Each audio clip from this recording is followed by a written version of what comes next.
Welcome, everybody. It's time for another episode of WVU Marketing Communications Today, brought to you from West Virginia University, the only show that sits at the intersection of data-driven decision-making and marketing practice. With your host this week, Cyndi Greenglass. Hey, Cyndi. Hey, Paul.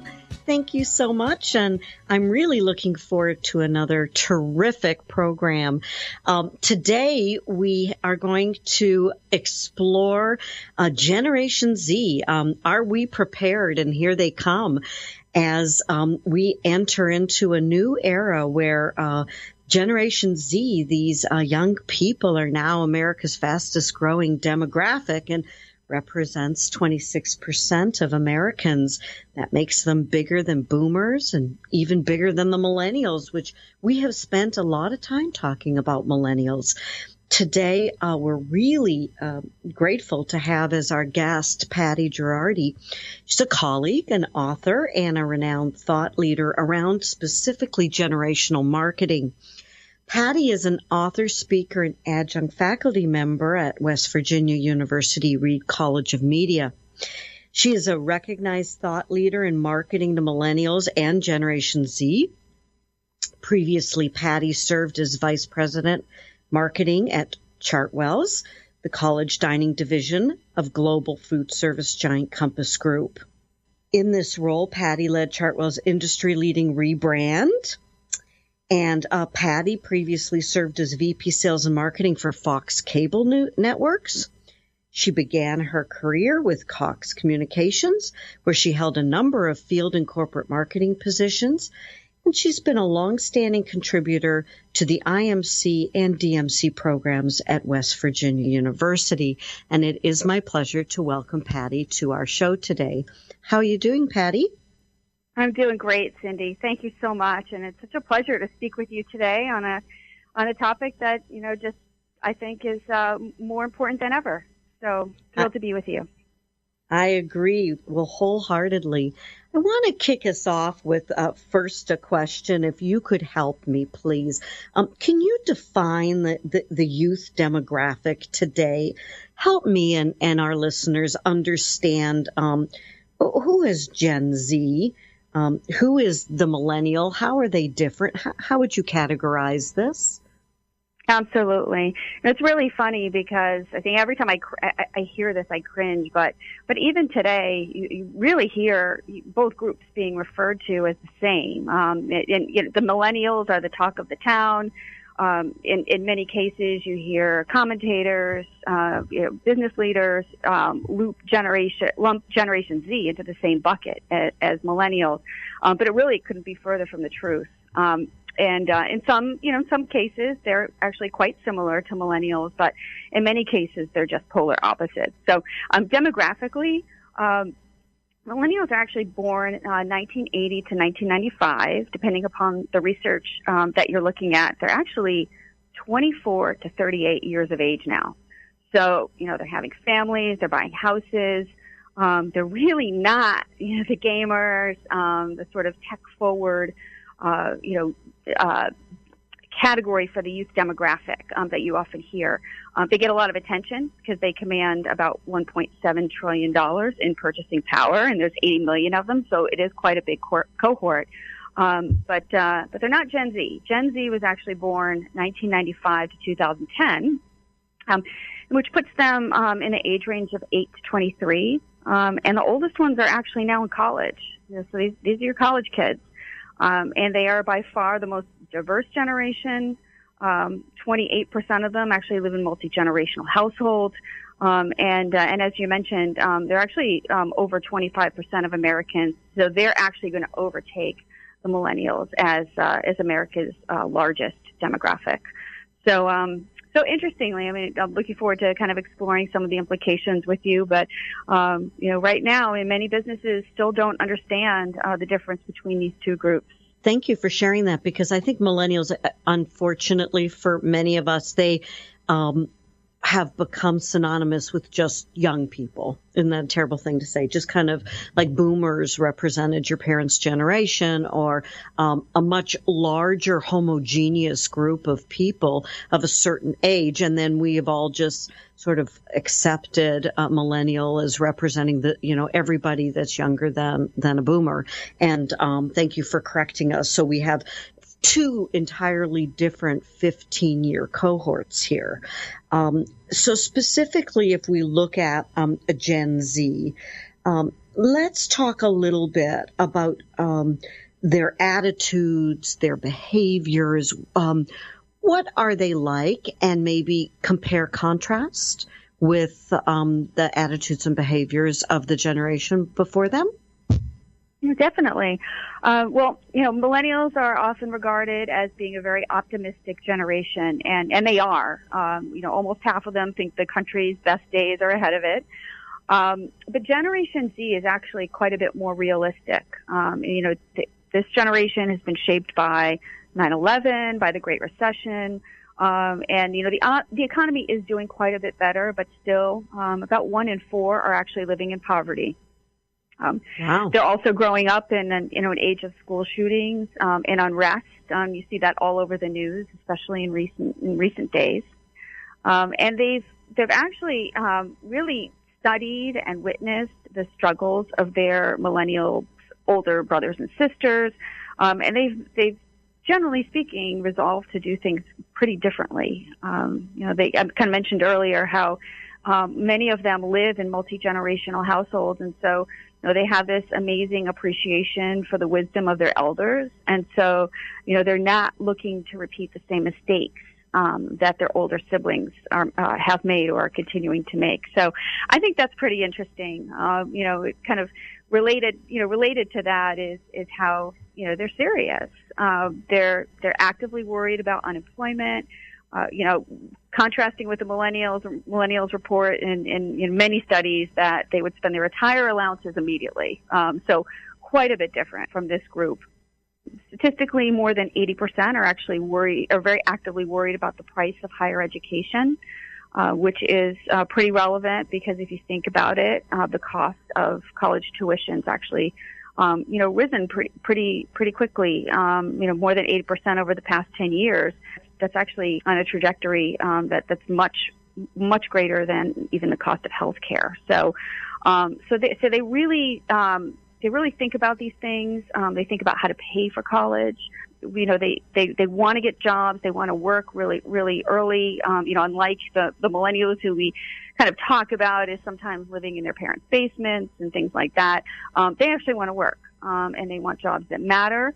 They want to make an impact on the world. They say that about 60% of them actually kind of publicly state, they're determined to make an impact on the world through their careers, versus 39% of millennials. And so it's very interesting. On a related note, they rally around social causes. 26% of 16 to 19-year-olds actively volunteer, and, they're just bound and determined to make an impact. Every day they get up and think about the environment, think about the planet, and how they can save the planet. So it's pretty interesting stuff. But then there's technology. Speaking about earlier, millennials, are often described as tech savvy, and indeed they are. Millennials grew up with social media, the first generation to do so. But Gen Z is actually, the sort of technology-related impact on Gen Z goes quite a bit deeper. They're more accurately described as tech native or tech immersed.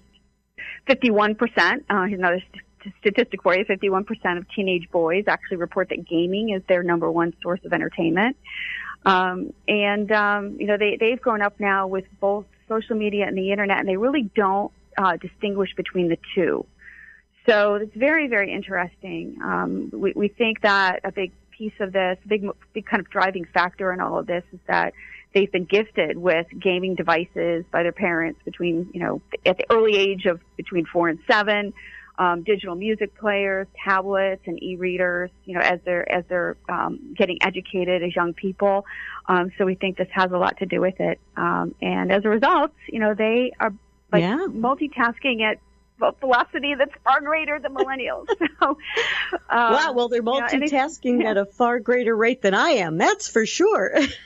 That's you've given us a tremendous amount of information there, Patti. I'm just trying to absorb all those statistics. So here's what we're going to do. We're going to take a quick break, and while we're on break, I'm going to leave with you, Patti, the question after our break. So based on all of this as marketers, let's discuss the roadmap and the recommendation for how do we transition our marketing and communication efforts to Gen Z, knowing what you just shared with us now about their attitudes and behaviors. And with that, we'll take a quick break. Back to you, Paul. Just a quick thought about something that we all instinctively recognize but may not really think too much about, and that is that marketing is more than ads and press releases. We all know that. It's about building relationships. Well, one way to connect with people and create relationships, particularly other marketing professionals, is at West Virginia University's Integrate Conference, which is coming up in Morgantown, West Virginia in August of this year, the 1st through the 4th of August. You can network and learn from industry leaders and see speakers that represent large and innovative organizations like Cisco and Facebook, as well as agencies like Cappuccino and Fujikado. You can register today at integrate.wvu.edu for West Virginia University. Integrate.wvu.edu. Check it out. Learn how to connect today. And after you integrate and connect with their Integrate Conference, you may want to also check out their online data marketing communications program. It's the first graduate program to focus on data's impact on marketing communication, something we're hearing more and more about in the world. You can learn innovative strategies from award-winning faculty as you shape the future of marketing. Imagine that. Learn more at dmc.wvu.edu.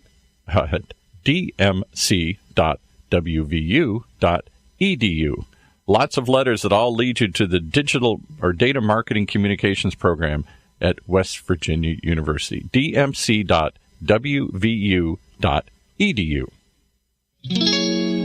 All right, back to Cyndi. And one of the things she's going to have to teach me is how to read all these initials and letters without stumbling them over here. I know. We got a big acronym there. dmc.wvu.edu. Yes. It. Thank you, Paul.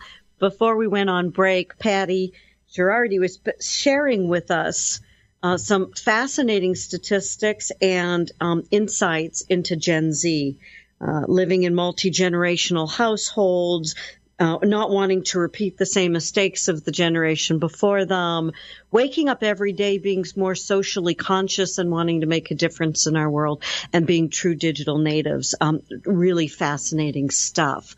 So, Patti, based on this, all of this that you've been sharing with us, and I get it, they're really different now. I got to ask you, but, they're awful young. Part of us as marketers may say, well, they don't really have any money or buying power yet. Do we really need to pay much attention to them yet? I'm really glad you asked. They do have money. Studies show they command about $44 billion in purchasing power, believe it or not, because they're getting, just with their allowances. And that gets even greater with the parental assistance. They're also influencing household purchases. So yes, so we should care.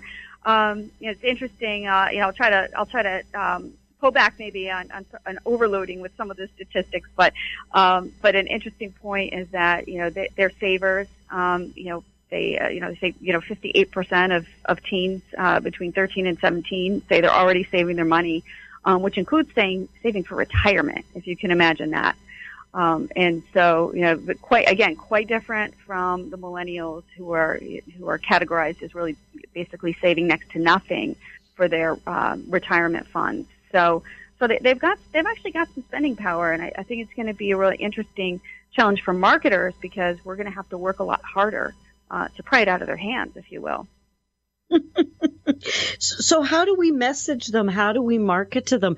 I understand that being that they are social and digital natives. They also have a healthy skepticism for overt advertising. There's a great deal of transparency they're looking for. What's a marketer to do? Yeah, absolutely true. They are more skeptical, but they are open to brand messages, which is a good thing. They're used to advertising, but they have very short attention spans, as you can imagine. So they're communicating in sound bites, and emojis and emoticons. That's one of the biggest tickets, because we think about what the attention span of a reader is. As a marketer, if I'm marketing to a Gen Zer, I'm probably going to pull as many words out as possible. And if I could market just using emojis and emoticons, just using visuals, I would, because that's really what they're connecting to. Transparency, you mentioned it, is so important, and authenticity, because they need trust. Because of the way that they've grown up, they're looking to feel safe. So they really want to associate with honest brands. The technology play is really interesting because they're so tech native. They're using their phones. If your website's not optimized for mobile use, you are no longer in the game. But at the same time, because they are multitasking across 5 digital screens, they're getting burned out on technology. And it's interesting because they know that. This kind of surveys show that, they understand that they're spending too much time online. And so there are brands that are getting really smart about providing non-technology related experiences. So things like gathering spaces and, attaching social causes to their products and services, because at some point everybody needs a release. So quite a delicate balance between being good savvy tech marketers, but also providing that comfort level with with authenticity and transparency, and then also recognizing that it can't be about the technology all of the time. Right. So many of us as marketers understand that, or for in previous generations, you start introducing your brand at an early age to an audience, and as they grow up, they embrace that brand because that was either a brand that was in their household that they remember growing up, or it was a brand that got introduced early and they stay with it, and so that develops a loyalty, perhaps more out of behavior and than it is out of a real connection to the brand. Do you feel that this generation will be different in that way, that they will make brand choices not based on habitual behavior, but based on some of these other criteria? Yeah, it's a great question, Cyndi. I think some of the jury's still out on some of this. It's an important point to think about. Based upon some of the observations and the work that I've done personally, what I'm seeing is that the brands that are authentic are capturing their attention. And unlike millennials, who are very much influenced by online reviews and ratings, because this generation is a little bit more serious and a little bit more skeptical, they demand word of mouth. So they're taking the word of their family and friends. And I think the brands that are kind of cracking that code are the ones that are becoming successful. So right, you can't really rely on just habits and behavior. But if mom or sister or a friend recommends your brand, you are in a better spot than most. So I'm putting a little bit on the spot here because it's a bit of a crystal ball. But so do you think celebrity endorsements will become less important to them? I mean, they're such a big part of our kind of advertising environment right now. This is more opinion related than anything. I mean, I think there are very clear winners in terms of celebrity endorsements. I mean, Kylie Jenner, for example, is highly influential with this group. She is a master at social media, and I think that it would be wrong to suggest that celebrities don't command influence over this demographic. I do think that they will be, again, my personal opinion, that they will be more selective and more and willing to abandon those who do not kind of stand up for the same causes or support the same causes that they do. There will be more of a intellectual filter on things than perhaps the millennial generation, who is more dazzled perhaps by Hollywood and celebrity. Well, Patti, as we're wrapping up here, I know this time has just gone so fast, and there's so much more I would like to ask you. I look forward to reading more from you as an author.